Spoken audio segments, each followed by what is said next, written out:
not to give up. But academies kept finding arguments not to sign him. Often, it was the young man's physique that caused him problems.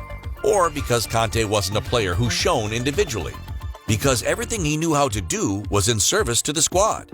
But that was a detail that several sporting directors seemed to miss. He didn't take offense, he kept working. This forged his character, and maybe it was these small failures that made this little guy into a great player. Despite this, it would take more than that to discourage the teenager and his family. When N'Golo was abandoned, his mother was the person who believed in him most. His shyness didn't stop him from working and being important for his team. But everything changed when he finally joined the club Boulogne-sur-Mer in 2010. N'Golo Kanté continued to perform on the pitch in his new club.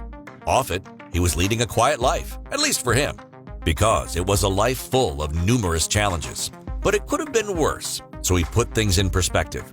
When a teammate noticed his doubts, he offered to help N'Golo, and it was from that point on that everything began to return to order. The young adult tried to be as discreet as possible. On away games, he even asked his roommate if he could pray. This may seem like a small detail, but N'Golo made sure he didn't annoy people he shared spaces with. Another principle that he drew from his education: being discreet, having respect. N'Golo took all this from his mother and his father. Kanté quickly made progress, all while staying focused on his objectives. Time passed and the midfielder was noticed by several different clubs. From 2013 onwards, he completely broke through. First at Caen, where he stayed for 2 seasons. Then at Leicester, who he won the Premier League with in 2016. After that, he joined Chelsea and established himself as one of the best players in the world at his position. When he won the Champions League with the Blues, he was asked about potentially winning the Ballon d'Or. He said this: "That's incredible. It's the result of a lot of hard work. Extraordinary? Oh no, that's secondary. What's amazing is what we did in the final. We suffered and we fought. I'm always the same. We'll enjoy this, and for the Euro, let's see." It's through this mentality that the player has always improved. He did the same in 2018. Just a few weeks before the World Cup, one of his brothers died. In this complicated time, his mom was there to help him again. She gave him extra strength to stand up and keep moving forward. Thanks to the support of his family and his religion, he continued on his journey. During the World Cup, he didn't give up and stayed very positive.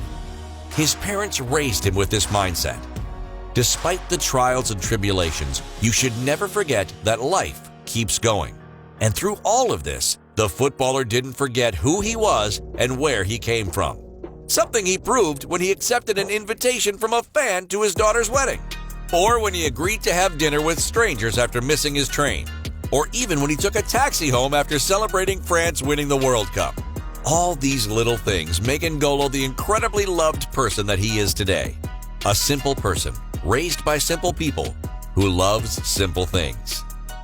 To succeed in life, you don't need to be gifted with amazing skills. Often what makes the difference is what's on the inside. For N'Golo Kanté, there's a saying which he immediately makes you think of: a healthy body means a healthy mind. Thanks to his education and all his experiences, the Frenchman has built a real set of armor. Almost unbreakable armor in which you find football, religion, and even family. With all these ingredients, N'Golo Kanté has become the man and the player that he is today. A human being with one dream. And he's made it possible to achieve it. So you should also try and be the best person possible. Be generous, passionate, and determined, because sooner or later, your efforts will be rewarded. It happened to N'Golo Kanté, so why not you?